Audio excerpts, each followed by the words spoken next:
Welcome back everyone to another video in our FE Civil Preparation course.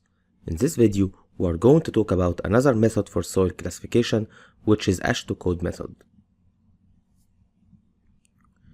We have discussed in our last video how to classify soil using USCS method.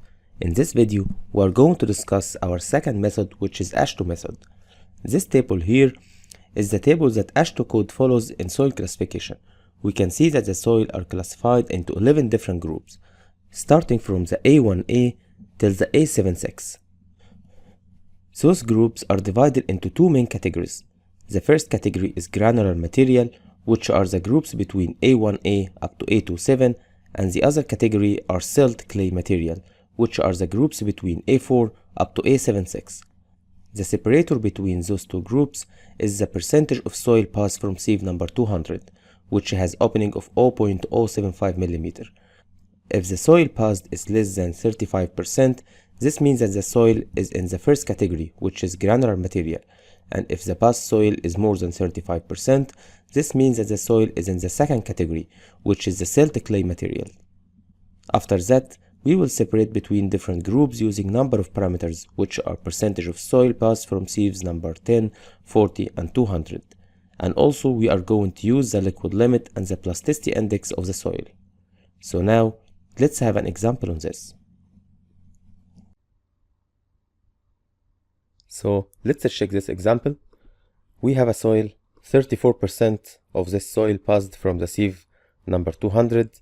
The liquid limit is 39, the plastic limit is 29, and we want to know the classification of this soil. First thing we look at, like we learned, is the sieve number 200. 34% passes, so this is less than 35%, which is here, so we are limiting our options to this soil.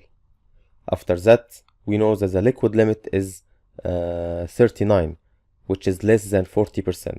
So this means that our soil is either this one or this one. We limited our options to only A24 and A26. Actually, we don't even have to keep going in our problem because A26 is not one of our options. So we already know now that the answer is A24. This is important in the FE exam because the time is very limited.